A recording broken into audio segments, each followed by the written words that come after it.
ব্যবসা বাণিজ্যের বিশ্লেষণ নিয়ে ডিবিসি নিউজের নিয়মিত আয়োজন ইসলামিক ব্যাংক চালি খাতায় স্বাগত জানাচ্ছি। আপনাদের সাথে আছি আমি রিফাত তাসনভা। গ্রামের অর্থনীতি এখন শুধু কৃষিতে আটকে নেই, পালা বদল ঘটেছে গ্রামীণ অবকাঠামোতে। বদলে গেছে মানুষের পেশা, যেখানে হস্তশিল্প, পাট শিল্প সহ বিভিন্ন খাতে গড়ে উঠেছে বিশাল এক কর্মজগৎ। কিন্তু জ্বালানি সংকট, সাম্প্রদায়িক সম্প্রতি নানা কারণে ধাক্কা খাচ্ছে গ্রামীণ অর্থনীতি। গ্রাম ছেড়ে শহরমুখী হচ্ছে মানুষ, কমছে উৎপাদনশীলতা। এসব নিয়ে আজ আমাদের আলোচনা, গ্রামীণ অর্থনীতির গতি বাড়ানোর উপায় কী। আলোচনা করতে আমাদের সাথে অনলাইনে যুক্ত আছেন বাংলাদেশ বহুমুখী পাট পণ্য উৎপাদক এবং রপ্তানিকারক সমিতির আহ্বায়ক এবং এসএমই ফাউন্ডেশনের পরিচালক মোহাম্মদ রাশিদুল করিম মুন্না, এবং আরও আছেন research and policy integration for ডেভেলপমেন্টের চেয়ারম্যান এবং অর্থনীতিবিদ ডক্টর আব্দুর রাজ্জাক। আপনাদের দুজনকে স্বাগত জানাচ্ছি আমাদের আজকের তালিকাতার আয়োজনে। জনাব মুন্না, আপনি তো দীর্ঘদিন ধরেই পাট পণ্য নিয়ে কাজ করছেন এবং কোনো এক সময় পাট কিন্তু সোনালী আঁশ অর্থনীতির একটি অন্যতম চালিকা শক্তি ছিল, কিন্তু হঠাৎ করে ভাটা পড়লো এই শিল্পে এবং অনেকটাই হারিয়ে গিয়েছিল। এবং আপনাদের কয়েকজন উদ্যোক্তার আবার সেটিকে দাঁড় করিয়ে নেওয়ার জন্য, সেই খাতকে আবারও নতুন করে প্রাণচাঞ্চল্য ফেরানোর জন্য চেষ্টা করে আসছেন। কি মনে হচ্ছে, কেমন কাজ করতে পারছেন? গ্রামীণ যারা এটার সাথে যুক্ত আছেন তাদের কাছ থেকে কেমন সাড়া পাচ্ছেন এই শিল্পে? জি, ধন্যবাদ আপনাকে আমাকে সুযোগ দেওয়ার জন্য। আমি খুব আনন্দিত যে রাজ্জাক সাহেব আজকের অনুষ্ঠানে আছেন। উনি সামগ্রিকভাবে জাতীয় অর্থনীতি গতি সঞ্চার হওয়ার জন্য কিছু পদক্ষেপ নিচ্ছেন। তা আমার কাছে যেটা মনে হয়েছে, গ্রামীণ অর্থনীতির নতুন সরকার আসা, ব্যাংক খাতের একটা স্থবিরতা এবং সার্বিকভাবে অর্থনীতি একটা স্থবিরতার ধাক্কা গ্রামেও লেগেছে এবং সেই জায়গাতে প্রবৃদ্ধি কিন্তু ধীর গতিতে যাচ্ছে। তার চেয়ে বড় একটা চ্যালেঞ্জ হচ্ছে সরকারের যে নীতি সহায়তাগুলো বিভিন্ন সময় দেওয়া হয়েছে, আনফর্চুনেটলি গ্রামে বিশেষ করে প্রান্তিক লেভেলে যারা ক্ষুদ্র বা কটেজ সেক্টরে যারা কাজ করে তাদের কাছে কিন্তু সরকারের যে আর্থিক প্রতিষ্ঠানগুলো আছে বা নীতিমালা আছে সেই সুযোগটা সেই পর্যন্ত পৌঁছানো সম্ভব হচ্ছে না। এবং তার একটা ব্যারিয়ার হচ্ছে যে সংজ্ঞার একটা ডেফিনেশন ক্লারিফিকেশন দরকার, যে এসএমইর যে সংজ্ঞাটা আছে সেই জায়গাতে শুধুমাত্র মাঝারিরা মূলত হচ্ছে সুযোগগুলা নিতে পারে, ইভেন ছোটরা নিতে পারছে না। সেই জায়গাতে প্রান্তিক বা ক্ষুদ্র যারা আছে তাদের হচ্ছে ভ্যাট নেই, ট্রেড লাইসেন্স নেই, 3 নাম্বার নেই, এবং যে ব্যাংকের যে কমপ্লায়েন্সের যে রিকোয়ারমেন্ট আছে সেই জায়গাতে গ্যাপ থাকার কারণে তারা কিন্তু কোনো ধরনের সুযোগগুলো নিতে পারছে না। পাশাপাশি আমি যেটা মনে করি যে সমন্বিত যদি উন্নয়নের স্বার্থে একটা আসলে ম্যাপিং হওয়া দরকার, যে সারা বাংলাদেশের যে 64টা ডিস্ট্রিক্টে জেলা পর্যায়ে কি ধরনের রিসোর্স গুলো আছে, মেটেরিয়ালস গুলো আছে, প্রোডাক্ট আছে, হেরিটেজ আছে বা হিউম্যান রিসোর্স আছে, এই জায়গাতে একটা ম্যাপিং করে যেই আমাদের প্রতিযোগী দেশগুলো যে কাজটা করেছে জেলা, থানা বা ক্লাস্টার বেস উন্নয়নের একটা পরিকল্পনা করেছে, এই জায়গাতে আমার কাছে মনে হচ্ছে একটা ঘাটতি আছে, যাতে মানুষ শহরমুখী না হয়ে গ্রামীণ অর্থনীতি তারা কিভাবে এগিয়ে যেতে পারে সেই জায়গাতে একটা বড় চ্যালেঞ্জ কিন্তু সামনে আসছে। এলডিসি গ্রাজুয়েশনে আমরা দেখেছি, আমরা যারা এক্সপোর্ট করছি আমাদের হয়তো সম্ভাবনাটা বাড়বে। আপনি আসলে যে বিষয়টি তুলে ধরলেন সেটি হলো নীতি সহায়তার কথা বলেছেন, রিসার্চের কথা বলেছেন এবং একই সাথে ক্লাস্টার। আমরা এই তিনটি বিষয় নিয়ে আপনার কাছে আবারও আসবো, আলোচনা করব, কিন্তু তার আগে একটু যেতে চাই জনাব রাজ্জাক, আপনার কাছে একটু যেতে চাই। আপনি তো শুনছিলেন জনাব মুন্না নানান রকমের কথা বলছিলেন। আপনার কি মনে হয় যে সাম্প্রতিক সময়ে গ্রামীণ অর্থনীতির বিকাশের জন্য সবচেয়ে বড় প্রতিবন্ধকতাগুলো কি কি? জি, ধন্যবাদ প্রথমে আমাকে এখানে সংযুক্ত করার জন্য। কিছু প্রতিবন্ধকের কথা মুন্না ভাই অলরেডি বলেছেন এবং খুব ভালোভাবে বলেছেন। একটি হচ্ছে আমরা দেখেছি যে বৈচিত্র্যকরণ যে প্রক্রিয়া সেটা কিন্তু গ্রামীণ অর্থনীতিতে শুরু হয়েছে। এখন দেখুন বৈচিত্র্য কোত্থেকে আসবে। একটি হচ্ছে আমরা দেখছি কৃষি খাতের মধ্যে কিন্তু বৈচিত্র্য হচ্ছে। আগে আমরা করতাম ক্রপ এগ্রিকালচার, তাই না, শুধুমাত্র ধান বা আর একটা শস্য করলাম, কিন্তু এখন কিন্তু আমাদেরকে চিন্তা করতে হবে ক্রপের বাইরে যেও, সেখানে আমার পোল্ট্রি আছে, সেখানে আমার লাইভ স্টক আছে, ফিশারিজ আছে, সেখানেও কিন্তু বড় মাত্রায় কিন্তু পরিবর্তন এসেছে, আসার পথে। উদ্যোক্তার কোনো অভাব নেই, যে অভাব সেটা হচ্ছে সুযোগ সুবিধা দেওয়া, এবং সেই সুযোগ সুবিধা তারা উদ্যোক্তারা ওখানে বসে কতখানি ব্যবহার করতে পারছেন সেটা। এক্ষেত্রে আমি একটি আগে সমস্যার কথা বলি। আমার কাছে মনে হয় আমরা যথেষ্ট পরিমাণে গ্রামীণ অর্থনীতিতে বিনিয়োগ পুশ করতে পারছি না। এটা আমার ধারণা, মুন্না ভাই বলতে পারেন। সেটা দেখুন, আমরা যেভাবে যে প্রক্রিয়ায় আমরা এই লোন বিতরণ করি, আমরা সঞ্চয় আহরণ করি, তারপরে আমরা লার্জ ইনভেস্টরদের কাছে সেই সম্পদের বড় একটা অংশ সঞ্চয় তাদের কাছে তুলে দিচ্ছে বিনিয়োগ করার জন্য। ওই বিনিয়োগগুলো যে শিল্প খাতে করা হচ্ছে সেগুলো অধিকাংশ হয় রুগ্ন বা পরে তাদের সেই লোন ফেরত দিতে পারছে না, সেই ট্র্যাপে পড়ে যাচ্ছে। আর আমরা বঞ্চিত করছি কাদের? ওই কটেজ স্মল মিডিয়াম এন্টারপ্রাইজ গুলোকে আর কি। কাজে আমার কাছে সময় এসেছে এটা চিন্তা করা যে ওই জায়গাগুলোতে আমরা আরো সুবিধা কি বাড়াতে পারি কিনা। ওখানে দুটো প্রধান ইস্যু, অ্যাক্সেস টু ফাইন্যান্স আমাদেরকে তাদেরকে নিশ্চিত করতে হবে, আর এটার সঙ্গে তারা যেন প্রপার টেকনোলজি ব্যবহার করতে পারেন। টেকনোলজি যদি ব্যবহার না করেন, এই যে আপনারা এখন ভিডিওতে দেখা যাচ্ছে যে একজন ট্রাক্টর ব্যবহার করছেন, এটা যদি আমরা সঠিকভাবে ব্যবহার করতে না পারলে কিন্তু উৎপাদনশীলতা বাড়বে না, সেটা একটু আমাদের মাথায় রাখতে হবে। আর আরেকটি জিনিস আমি বলে থামবো, সেটা হচ্ছে দেখুন এই সেক্টরগুলো না ইনফর্মাল ইন নেচার, অপ্রাতিষ্ঠানিক, যার ফলে তাদের অ্যাক্সেস টু ফাইন্যান্সের সমস্যা হচ্ছে, তারা তাদের পণ্যের বাজার ঠিক করে করতে পারছেন না, তারা যে সুবিধাগুলো পাওয়ার থাকে সেটা পাচ্ছেন না। কাজে এদেরকে কিভাবে ফর্মালাইজ করা যায় এবং ফর্মালাইজ করার মাধ্যমে তাদের কাছে কিভাবে পাবলিক সেক্টরের সুবিধা পৌঁছানো যায়, সেটাও আমাদেরকে চিন্তা করতে হবে। জি, আপনার কথা ধরে একটু জনাব মুন্না আপনার কাছে আবার একটু যেতে চাচ্ছি। আমরা দেখেছি যে এসএমই ফাউন্ডেশন বিভিন্ন সময় যারা ক্ষুদ্র বা মাঝারি উদ্যোক্তা আছেন, বিশেষ করে গ্রাম পর্যায়ে যারা উদ্যোক্তা বা নতুন তরুণরা যারা উদ্যমী হয়ে উঠছেন, চাকরি না করে তারা চিন্তা করছেন তারা কিছু করবেন, তো তাদের ক্ষেত্রে আমরা দেখেছি বিভিন্ন জায়গায় গিয়ে একটি অভিযোগ কাজ করে যে তারা ঋণ সহায়তা পান না, এবং এসএমই থেকে বা যে কোনো সংগঠন থেকে যে ধরনের সহায়তাগুলো দেওয়া হয় সেগুলো তাদের কাছে পর্যন্ত অনেক মানে প্রত্যন্ত গ্রাম পর্যন্ত পৌঁছায় না, এই ধরনের একটি অভিযোগ, অর্থাৎ প্রপার ডিস্ট্রিবিউশন হচ্ছে না। আপনি তো এখন দায়িত্ব গ্রহণ করেছেন পরিচালক হিসেবে, আপনি কি মনে করছেন যে আসলে কি ধরনের সহায়তা তাদেরকে দিতে পারেন বা আপনাদের এখতিয়ারে কতটুকু রয়েছে? জি, ধন্যবাদ আপনাকে।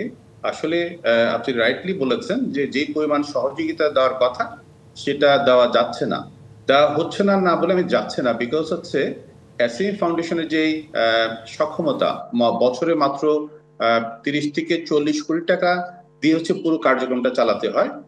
সরকার ঋণ বিতরণের জন্য 300 কোটি টাকা দিয়েছে, যেটা হচ্ছে ব্যাংকিং চ্যানেলে দেওয়া হচ্ছে। কিন্তু আমাদেরকে মাথায় রাখতে হবে সারা দেশে মাইক্রো কটেজ সেক্টরে এসএমই সেক্টর সহ মিলে প্রায় 80 লক্ষ উদ্যোক্তা আছে, এবং সেই জায়গাতে জিডিপিতে কন্ট্রিবিউশন হচ্ছে 25 থেকে 27%, যেটা উন্নত বিশ্ব এটাকে ডেভেলপ করে নিয়ে গেছে 60 থেকে 70%। প্রশ্ন হচ্ছে এই জায়গাতে যে এই যে 30-40 কোটি টাকা দিয়ে আপনি যে বিরাট একটা অংশ যারা এলডিসি গ্রাজুয়েশন সামনে আসছে, আমাদের নতুন লক্ষ্যমাত্রা নির্ধারণ করা হচ্ছে, সুতরাং আমাদের কিন্তু প্রথমেই মাথায় রাখতে হবে যে আমাদের সার্বিক অর্থনৈতিক উন্নয়নে এই মাইক্রো কটেজ সেক্টর এবং এসএমই যারা আছে তারাই মূল ভূমিকা বা মূল চালিকা শক্তি হিসেবে কাজ করবে।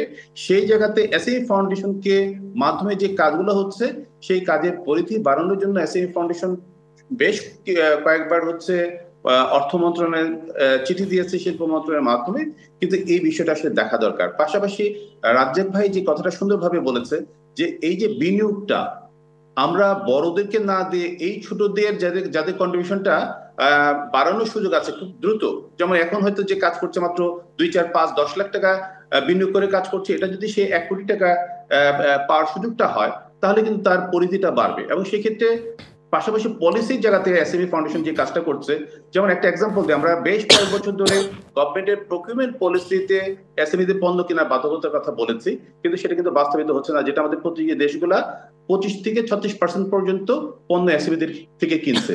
আমরা দেখছি যে স্থানীয় যে উদ্যোক্তা আছে তাকে রক্ষা করার জন্য ট্যারিফ কমিশন যে রুলটা প্লে করার কথা সেটা কিন্তু প্রপারলি হচ্ছে না, যেটা ইন্ডিয়া বা প্রতিযোগী দেশগুলো যেটা করেছে সুনির্দিষ্ট এলাকায় সুনির্দিষ্ট প্রোডাক্টকে প্রোটেক্ট করার জন্য তারা অন্তত সাপোর্ট দিয়েছে, অন্তত ইম্পোর্টটাকে নিরুৎসাহিত করার জন্য কিছু ট্যাক্স বা ব্যারিয়ার তৈরি করেছে, যেটা আমাদের এখানে কিন্তু সেভাবে উদ্যোগ নেওয়া হয় না। অর্থাৎ আমি যে কথাটা বলছি, ডিস্ট্রিক্ট লেভেলটাকে একটা পরিকল্পনায় আনা দরকার, ওখানে যে উদ্যোক্তা আছে তাদেরকে কিভাবে বিনিয়োগের যে পথের যে বাধাগুলো আছে সেটা কিভাবে প্রশস্ত করা যায়, এবং সেখানে রিসার্চ, প্রোডাক্ট ডেভেলপমেন্ট এবং তাদের পণ্য মার্কেটিং এর যে ব্যারিয়ার গুলো আছে স্থানীয় বাজার এবং রপ্তানিতে, এই জায়গাতে আমার কাছে মনে হচ্ছে খুব সুনির্দিষ্ট ভাবে কিছু পদক্ষেপ নেওয়া দরকার। এবং এসএমই ফাউন্ডেশন কিন্তু এই যে ছোট পরিসরে যেখানে অন্তত 10,000 থেকে 15,000 কোটি টাকা প্রতি বছর বিনিয়োগ করা দরকার, সেখানে 30-40 লক্ষ টাকা দিয়ে কতটুকু কি বা করা সম্ভব হয়।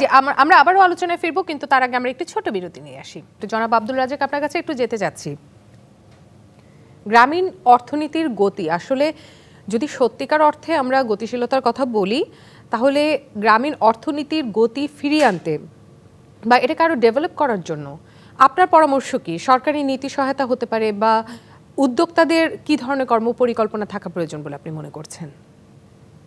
জি, প্রথমে আমি বলবো, দেখুন, আমরা একটা গ্রামীণ অর্থনীতিতে একটা বিপ্লব কিন্তু এর আগে দেখেছি, যে বিপ্লবের কারণে বাংলাদেশের খাদ্যশস্য অনেকাংশে বৃদ্ধি পেয়েছে। এই বিপ্লবের ফলে যেটা হয়েছে, আমরা দেখুন যে প্রায় 170-180 মিলিয়ন পপুলেশনের দেশে আমরা মোটামুটি একটা খাদ্য নিরাপত্তা কিন্তু তৈরি করতে পেরেছি। এটা কিন্তু একটা বিরাট একটা সফলতা। এখন আমাদেরকে দ্বিতীয় রেভলিউশনের কথা চিন্তা করতে হবে, এবং সেটা কোথেকে আসবে? সেটা দুটো জায়গা থেকে আসতে পারে। একটা হচ্ছে যে আমি যেটাকে একটু আগে বলেছি, ক্রপ এগ্রিকালচারের বাইরে আমাদের কিন্তু অনেক বেশি প্রোটিন দরকার। কাজে সেখানে আমাদের লাইভ স্টক, ফিশারিজ, পোল্ট্রি এগুলো করার কিন্তু ভালো সুযোগ আছে।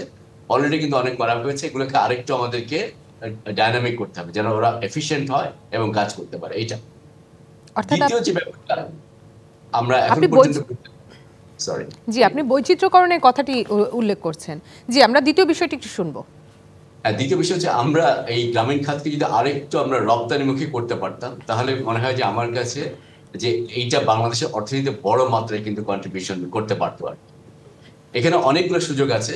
যেমন আপনি জানেন যে আমাদের প্রপার আমরা কোনো কোল্ড চেইন তৈরি করতে পারি না, ফলে কৃষকরা যেমন তার পণ্যের দাম পাচ্ছে না, আবার এট দ্য সেম টাইম আমরা কিন্তু রপ্তানি করতে পারছি না, বিকজ ওখানে ওই ইনফ্রাস্ট্রাকচারটা নাই।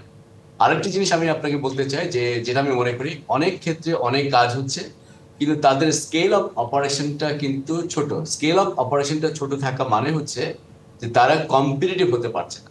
তো সেখানে তাদেরকে সুসংহত করা, সেটা সমবায়ের মাধ্যমে হতে পারে, সরকারের কোনো প্রকল্পের আওতায় হতে পারে, জেলা ভিত্তিক অর্থায়নের মাধ্যমে হতে পারে। যদি আমরা করতে পারি, তাহলে আমরা দেখব যে ওই গ্রামীণ ওই ক্ষুদ্র যে শিল্প কাঠামো আছে, তারা কিন্তু কম্পিটিটিভ হবে এবং তারা ন্যাশনাল ইকোনমিতে আরো কন্ট্রিবিউট করতে পারে।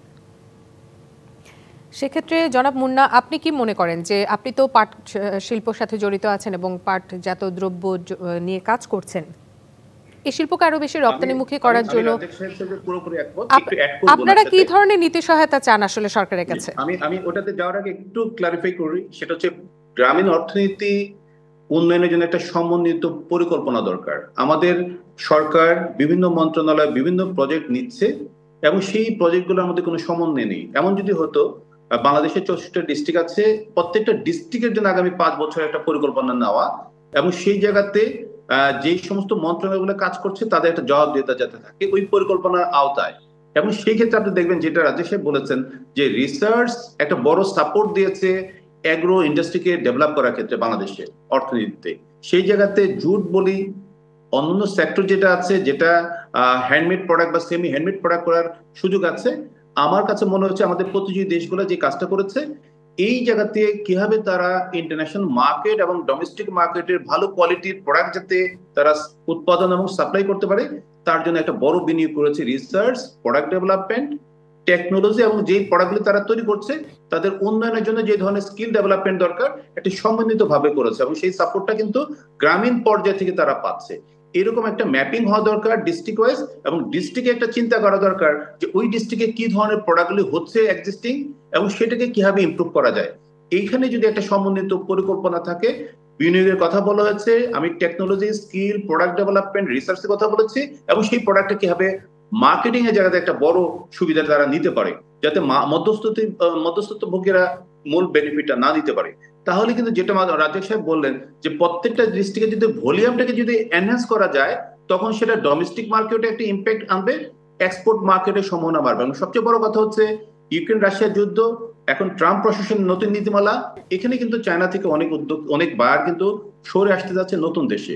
সেই জায়গাতে কিন্তু এই এসএমইরা একটা বড় ভূমিকা পালন করতে পারে আগামী অর্থনীতি, এবং বিশেষ করে এলডিসি গ্রাজুয়েশনে যে অপরচুনিটি এবং চ্যালেঞ্জ আসবে, তারাই কিন্তু উন্নয়নের মাধ্যমে আমরা একটা বড় স্কেল আপ করতে পারবো মানে সার্বিক অর্থনীতির ক্ষেত্রে, যেটা খুব ইম্পর্টেন্ট আমাদের জন্য। কারণ আমি যে কথাটা বলেছি যে 60 থেকে 70% হচ্ছে এসএমইরা কন্ট্রিবিউশন করছে ডেভেলপ কান্ট্রিগুলোতে, যেখানে এখন আমরা অনেক কম। সুতরাং এরা হচ্ছে সহজ, তাদের ব্যাংক। জনাব মুন্না, ধন্যবাদ জানাচ্ছি। আমাদের সময় একেবারে শেষ হয়ে গেছে। আগামীতে হয়তো আবারও আপনাদের সাথে যুক্ত হব এবং এই বিষয়গুলো নিয়ে আলোচনা করব। ধন্যবাদ জানাচ্ছি জনাব রাজ্জাক। শেষ করছি ব্যবসা বাণিজ্যের বিশ্লেষণ নিয়ে ডিবিসি নিউজের নিয়মিত আয়োজন ইসলামিক ব্যাংক চালিখাতা। এতক্ষণ সঙ্গে থাকার জন্য সবাইকে ধন্যবাদ।